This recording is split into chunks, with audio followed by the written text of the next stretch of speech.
So that free practice session then determining the grid for the sprint race, and seeing the Netherlands to be starting from pole position and Mexico starting in second position. And Mexico, of course, coming into this meeting sitting just 1 point behind Germany, so Mexico in very good shape going into the sprint. Yes, really well placed for the sprint race, and of course everybody being totally caught unawares, because what was a practice session on Saturday was then deemed to be the qualifying for the sprint race. And I mean, benefits going to Netherlands, smart on them to get a new set of tyres onto Jeroen Bleekemolen, but also to Mexico to get Salvador Duran up alongside in the front row of the grid. Other people who were well up on the grid, Team Italy, third place, Canada also going well, and of course they'd been race leader in Brno in the Czech Republic last time out. So the scene was pretty much set for what was due to be a 20-lap sprint race here in Beijing. So we're building up now the first ever international motor race in China's capital. We're in the Yizang area of Beijing, the city's economic and technical development zone. We're about 20 minutes from this city centre, this huge city of Beijing, and A1GP cars are about to be set loose once the race director Pierre Delettre is happy that they are all bunched up, but we'll wait to see. It may well be the safety car stays out for another lap. Yes, it just got to get everybody safely around this happen. It is very, very tight. You see a waved yellow flag, that's just to indicate the race is, although it is underway technically, it is still under the safety car. But the safety car's in, and Bleekemolen immediately gets on the throttle and makes the most of his pole advantage. He's desperate to get away. Look at the advantage he's got, and Salvador Duran a bit sleepy there in second place under pressure from Team Italy. Then it's Canada and Germany all the way, of course, in formation as they set their times in free practice yesterday. And remember, all of these drivers have done very limited running around this track. No one has yet hit the wall. I wonder how long it'll be before somebody does. Well, Jeroen Bleekemolen clearly had a massive advantage. He knew when the safety car was pulling in, because he was the car directly behind it, and once he saw it in, he could then just get on the throttle and drive as hard as it was possible, and everybody behind was having to react, but they have reacted, and the top six are now bunching up, trying to run down Bleekemolen, who's got that advantage. Now there'll be a yellow flag at the hairpin on this first lap. I think you'll see the yellow flag down here. Green flag's actually being waved there at the moment, but they were told there'd be a yellow on the first lap down here, and then after that they'd be able to overtake Czech Republic. Having a little look at Great Britain, no move made by Thomas Enger following Oliver Jarvis. Jarvis making his race debut, of course, for Team Great Britain in an A1GP car, and so far it looks like everybody's pretty much in grid order. The Netherlands ahead of Mexico, Italy, Canada, then Germany, Brazil, South Africa and Great Britain. But it is Italy who are right behind Mexico in third place. They're the one team that are looking to put pressure to try and make that opportunity to get past out of turn 2 into turn 3. It's not possible, but it might well be so out of turn 3, but I don't think he's close enough to the tail of Mexico. Of course, he's pulled out along, trying to get alongside, but hasn't got the grip. Power boost will be a factor, of course. We'll see whether people are using their extra horsepower on some of these shortish straights. Italy, as you say, looking pretty racy at the moment behind Team Mexico. Salvador Duran clatters over the curbs. They're allowed to use a bit of curb, and we're now riding on board with second place. And Italy is using its power boost to try and find a way past Mexico as they run down into the hairpin bend. But this is all about acceleration. You're not getting a terminal speed here, but it gets very close. Salvador Duran ran wide in the exit of 8, and a much tighter exit from Italy, who are putting again pressure in turn 9. Very tight, that hairpin. Now they're through turn 11. You can see the back wheels coming off the ground on the bumps through turn 11. Watch them now, and they're braking into turn 1. The right-hander, it's very, very bumpy there, and everybody just trying to hang on really to the steering wheel and keep the car tracking in a straight line. Oh, we've got an incident. It's Ireland and South Africa tangled together, and this is at the last corner. This is up at turn 10. Well, Ireland, and somehow or other they got them together, and that is pretty much it all over for these two nations in this 20-minute sprint race. So they're sitting there, damaged front wings. I don't know whether Ireland's got a damaged front wing or not, but certainly South Africa has.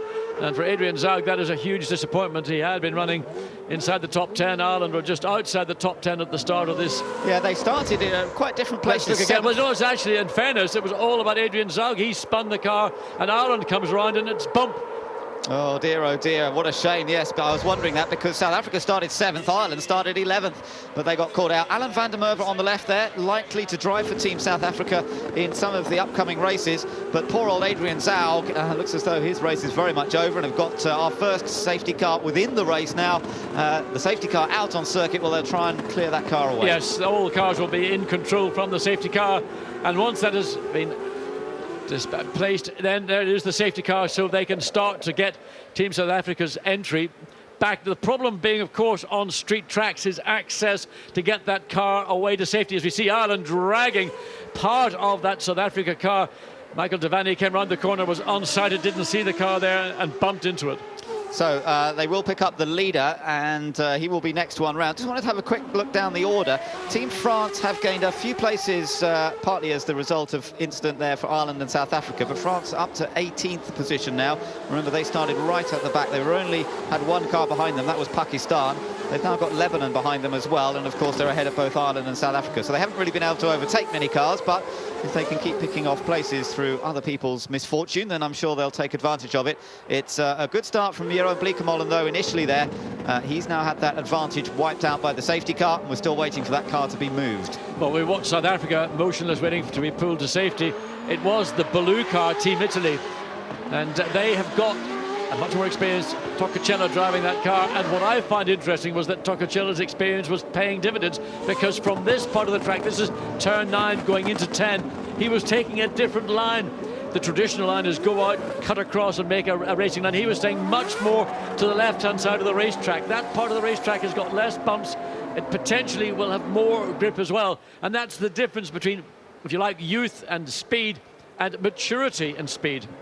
So the current standings, the Netherlands ahead of Team Italy, Mexico, Team Italy, then Canada, and then behind them we've got Germany, Brazil, Great Britain, Czech Republic, Switzerland and the Netherlands. This is the view back from the safety car, so you're looking directly at the race leader there, Jeroen Bleekemolen. Intelligent young man, the way he dealt with that original start, and just the way he conducts himself around the A1GP paddock. Quite impressed with Jeroen Bleekemolen. Of course, he's raced in the DTM series for a couple of years. He's got that useful experience. Well, if you're street smart, it's going to pay dividends here on a street track.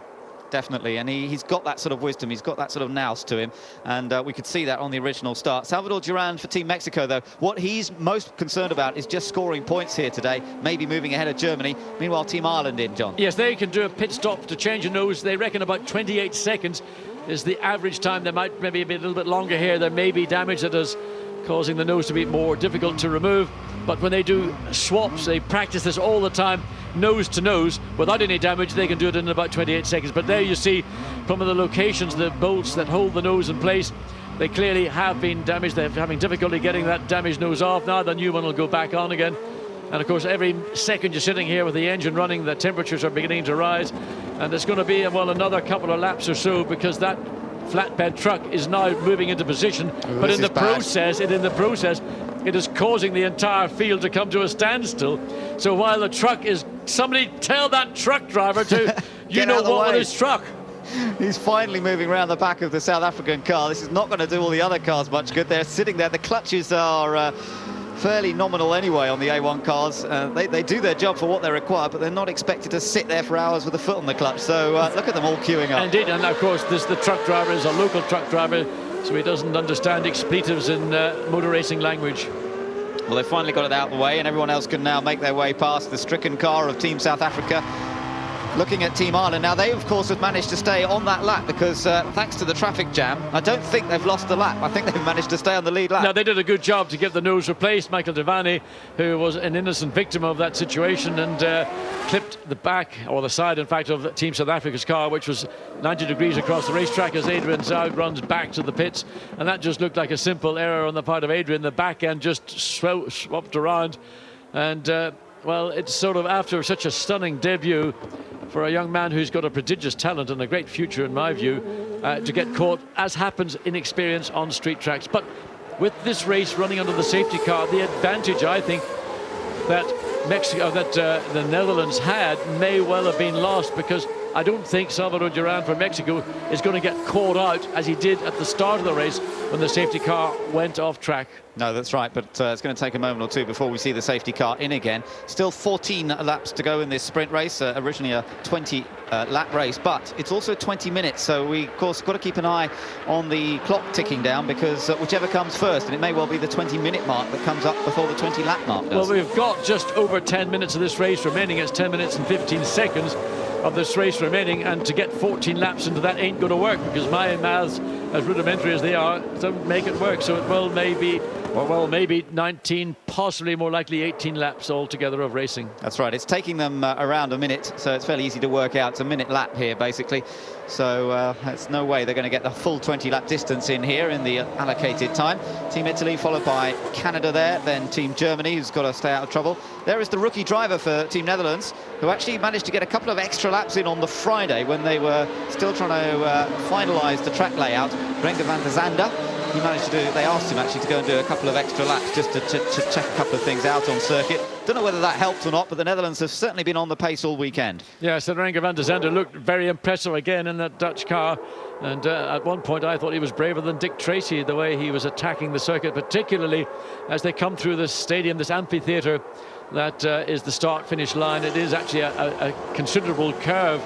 And if you let the car run out too wide, there are bumps to catch the unwary, but Renger van der Zande kept his foot buried in it, and I think the few hearts went into mouths at one point as they thought he was sort of spearing off towards the pit lane exit barrier, but he gathered it all up and brought it back safely. Yeah, he's another confident-looking young man, another one of these young, talented drivers who seem to be making a name for themselves in the second season of A1GP. Just saw USA and Australia together there. Phil Giebler driving for the USA once again. Ryan Hunter-Ray, a new rookie driver for Team USA here this weekend, but like most of the other rookies, unfortunately didn't get to do much running on the Friday. So driving duties back with Phil Giebler this weekend, who was one of the stars, of course, of the opening meeting at Zandvoort. And for Chinese team, of course, they're watching their man. He's currently 13th, is Frankie Cheng. There he is. He's made the 2 places gained by the mishaps for South Africa and Team Ireland, but it keeps him down in 13th place. And remember, just the top 6 will score points in this shorter sprint race. So we continue under the safety car situation. Yeah, waved yellow flags all around. There you see the change of surface, and that is a very, very significant bump there. The cars, of course, still, even on a street track, stiffly sprung. And we did see yesterday in the running the number of cars hitting that, because they're just about getting on the brakes, and the back end of the cars were being kicked literally clear of the racetrack by as much as about 9 inches.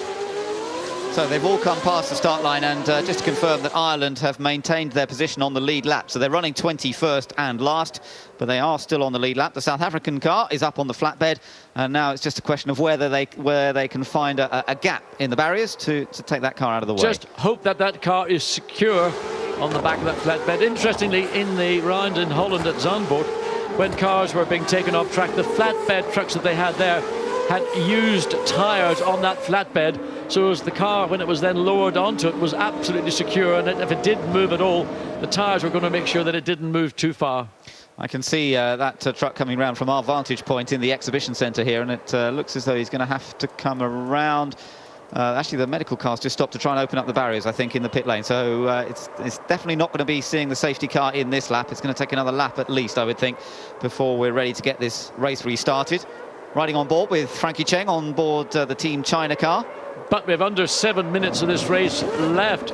So if it takes another lap, that's going to bring us down to the best part of just over 5 minutes racing left. And you're looking at probably maybe 4 laps of racing. And there we see the safety car. Oh, that is yes, it is, in fact, just and waiting for that truck to be. I'm not quite sure whether they're going to try and get it, but they may have to make a bit of a swing out to get it, to cut back into the pit lane. So these are the problems that you face on street tracks, and so far everything has run pretty much trouble-free in terms of action on track. This is the first situation that we've seen really over the 3 days that we've been here where the car stopped on the circuit. It does take some time to get it removed to safety, and of course that is the key priority.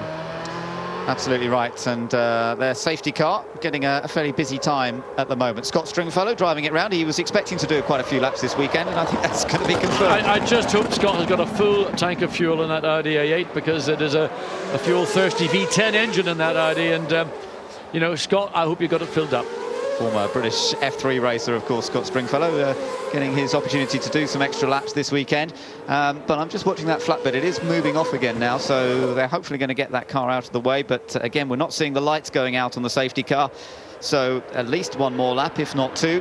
as they come down towards the hairpin, and those yellow flags still being waved at every point around the circuit. Just lost the one car then from this race.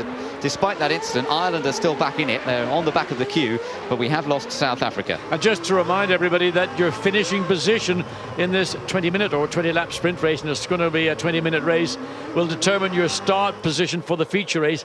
We've reverted back to the format that was used in the original series of A1GP, away from that modified system, which it was controversial, it was interesting, and it was creative. But the judgment by people overall was that let's go back to something that we know works. People understand that's the key. Viewers in particular, and also spectators at a racetrack, they just want something that they can understand. They see the result of one race, they know that is the grid for the feature race. Now, keep an eye on the lights on the safety car. They will turn them off at the chicane if they're going to bring it in this lap, and if not, it'll have to stay out for one more. 4.5 minutes remain. You can see that clock ticking away in the top left-hand corner of your screen. That's the 20-minute mark being counted away, and that indicates how long we've got left. The lights are still on the safety car. You've had 6 laps now behind the safety car. Again, the issue about tyres and tyre temperatures. These tyre temperatures will have dropped off to little more than the temperature of the surface of the racetrack. The drivers have not been looking. Now, where are the rest of the drivers? What is Italy doing? Toccacella, now maybe he wanted to drop back and get a big sprint up, try to put temperature into those rear tyres, temperature into his brakes. But you know, if the safety car lights are going to go out at this part of racetrack, they are out. So this race will start at the end of this lap. So lights out, safety car in this lap, and they will all have to bunch up, and it's going to be once again Jeroen Bleekemolen who is going to take it away. Again, he gives it a little spurt before the hairpin, pops it over the curb and gets on with it, and Mexico again is left behind with Italy following. You know, the teams in the pit lane should be watching the TV screen and advising their drivers of what's going on. Again, Holland, the Netherlands have got the advantage. Look at that bump in the middle of turn 11. Maybe they just feel it's not worth racing with the Netherlands. Let them get on with it and concentrate on points for Team Mexico. This will put them ahead in the points, remember, if Team Mexico stays where they are right now. But Italy still looking very close behind. The rest of them following through in order. Right at the back, I can just see that Ireland trying to get past Pakistan. I think they've made it into through turn 11 and down into turn 1, so Ireland has regained one place. But if keep an eye, look at Mexico now putting across to just deter Enrico Toccacella for Team Italy. He is the driver, I think, with all his background of experience street racing anywhere in the world. He's the one that has shown at least some indication as to wanting to make an improvement in overall position. So we've only got under 3 minutes of this race to go. The Netherlands leads from Team Mexico, Italy, then Canada, Germany, followed by Brazil, and then Great Britain is in that queue. So's the Czech Republic and Switzerland. Everybody trying to sneak around that very tight first gear hairpin there, down to about 25 miles an hour through there. Now watch the difference in lines. Well, Italy stays out a little bit wider this time coming through the corner. Again, the bump on the exit as you come under brakes. Very, very unsettling for the car, but physically very difficult for a driver. Yeah, and that feature race length of some 68 laps is going to be a real pounding for the drivers. It's a bit easier this time, 2 minutes and a little bit to go. And so the physical side of this sprint race isn't really going to be an issue as Team Italy keeps the pressure on Mexico for second place. But the Netherlands are looking very good to take their second ever win in A1GP and their first win, of course, for Jeroen Bleekemolen. They're not... Oh, Mexico was a bit slidey there, wasn't he? Not really tight to the curb. Through turn 4, the back end started to drift outwards. The exit of turn 4 is a much more open exit, so you can get away with it. But nevertheless, you've got concrete on the outside of every corner here, and any contact with that concrete usually means immediate retirement. Again, Toccacella, watch the line he takes on the hairpin bend, trying to gain some advantage, but he will try to get as close as possible to Mexico. Coming through turn 9, it's not possible, in my view, for competitive cars running at this speed to do anything through this section of circuit into turn 1. Best chance is going to be maybe into turn 4, but keep in contact and catch the unwary. France gained one position on that last lap. They're up to 17th. They managed to nip past India. That was the only other change apart from Ireland getting past Pakistan. Meanwhile, up front here, we've still got a pretty much status quo with Canada getting a little closer to the back of Team Italy there. James Hinchcliffe also looking fairly racy. He's got Brazil behind him, Germany behind him, then Brazil, and then Great Britain, Czech Republic and Switzerland. Germany closer. The Dutch car sliding as well through turn 4. They're all beginning to push that bit harder as they get more familiar with the track. And it's James Hinchcliffe and Team Canada running behind Italy. and he's now looking to find a way to put pressure. Italy looking forward, forgetting about what's going on behind. But I tell you what, Toccocello and Italy could be caught out if they're not aware, with Canada directly behind. Just 40 seconds of the race. They won't get the checkered flag this time around, but they will next time around. And it's going to be Jeroen Bleekemolen. He's driven very, very smoothly from the lead position. He's been clever on the starts, and over the bumps he goes. See how much his head moves as he goes over those bumps onto braking into turn one. But he's got a very useful advantage, 1.8 seconds over second place car for Team Mexico, and then Italy in third. Right behind him is Canada and Germany. But can anybody risk a manoeuvre? After all, you've got to keep the car in one piece for the feature race later today, and if you go for that risky manoeuvre on this last lap, well, you could end up with a very bent motor car. I think you're right. Nobody's going to take that chance. There's never been a clear opportunity. We've not seen a mistake from anybody in the top six to enable anybody following to take up the opportunity and slot up alongside. Once you get alongside on a street track, then you've got control of the corner. And the Netherlands heading down towards the hairpin for the last time here. Just got to keep it neat and tidy. He's got a very comfortable advantage over Team Mexico. Look in the background, just see whether anybody's going to make what would be a virtually suicidal move up the inside into the hairpin, because then you'd get stuck, I think, but no one's going for it. Here we go, checkered flag awaits, and Team Netherlands takes their first win of the second season of A1GP, their second win in total, and Jeroen Bleekemolen adds his name to the roster of race winners. Team Mexico takes second place, Italy finishes in third, Canada fourth, fifth for Germany, and the final point in the sprint race, remember only the top six scoring, that goes to Brazil. But it also means that Team Mexico is the new leader of the A1GP World Cup of Motorsport Series. They have taken the advantage from Team Germany. Somebody has clipped the wall or has been hit from behind going through turn two. That would have occurred on that last racing lap. We don't know whose wing and whose car that was. We didn't see that incident, so we were focusing on Jeroen Bleekemolen, and it just goes to prove how important it is in any session, because this was the first official practice session on Saturday that determined the grid positions. No one knew this was going to be the outcome, but you've just always got to be ready and prepared to give your best at any time on track. Absolutely right. Here we are at the Jinkai Convention and Exhibition Centre, and the result of the sprint race sees the Netherlands taking victory. The first win for Jeroen Bleekemolen, the second for the team, and of course it was on the street track last time that they won. Mexico taking second ahead of Italy, Canada, Germany and Brazil. Great Britain finished in seventh, just one out of the points. Czech Republic eighth, then Switzerland ninth, and New Zealand finished in 10th place courtesy of Matt Halliday. 11th was the United States ahead of Australia, China, Malaysia, Indonesia, Singapore, who lost the wing but finished 16th, ahead of France, who started right at the back, India, Lebanon, Ireland and Pakistan, and then the one non-finisher was Adrian Zaug, the fastest lap going on that very final lap, in fact, to the second place finishing team, Team Mexico. Jeroen Bleekemolen absolutely delighted, takes maximum points for the Netherlands, and their joy with Jan Lammers, Dave Stubbs, other members of the Netherlands team. Yeah, great stuff. Jeroen Bleekemolen, the man who got that late call and was such a star at Zandvoort. He led 10 laps at Zandvoort, and Salvador Duran's pretty happy. He's done everything the team asked him to. They said keep out of trouble, finish the race. He's kept his position. He's taken 5 points. He is now taken Team Mexico into the lead of the point standings. Yes, and third place to Team Italy, Enrico Toccocello. The experience that this man has really lifting Italy. The first two rounds, of course, they're running novice drivers that really hadn't got the pace, the experience that we know the Joachim Muller. Well, there you see Bleekemolen, I beg your pardon, for the Netherlands, and well, he will be delighted stepping in at the last moment after an issue between the team and Jos Verstappen, who really is all about Netherlands motor racing. Well, he may have been, but today it is Jeroen Bleekemolen who has won a race in his third outing in an A1GP car, and Salvador Duran, well, he got caught out. Very nice, Salvador, thanks a bunch. But next time, keep an eye, where possible, on that safety car, because the lights will be going out before the hairpin bend.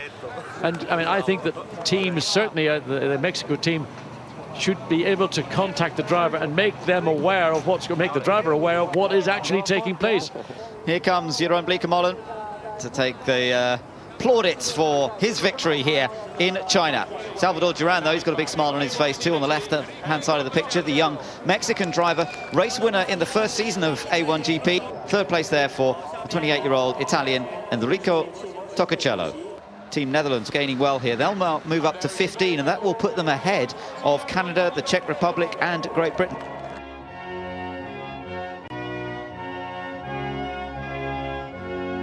Jeroen, congratulations, your first victory in A1GP. A bit of a strange race, but every driver wants to win.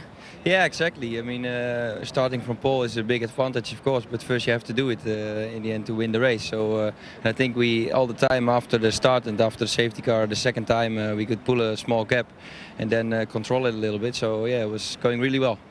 And in terms of the weekend, the limited running that you've had, the car has always been consistently quick.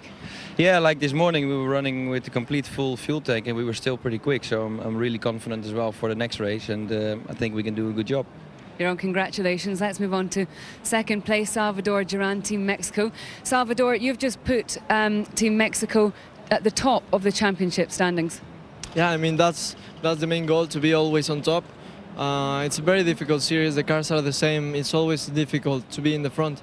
But my team has done an awesome job. I have to thank all to them. I mean, they give me the car to be there.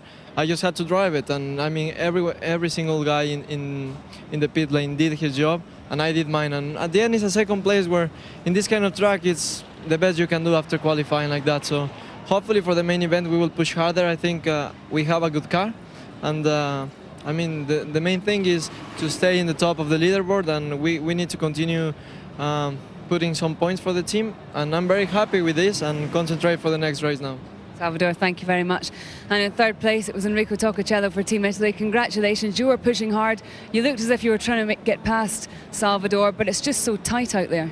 Yeah. In the beginning, I was faster than Salvador, but in this circuit, it's really impossible to overtake. There is no room, so just followed them, and then I finished there. So it's my first race of the year. So I think we had a good start.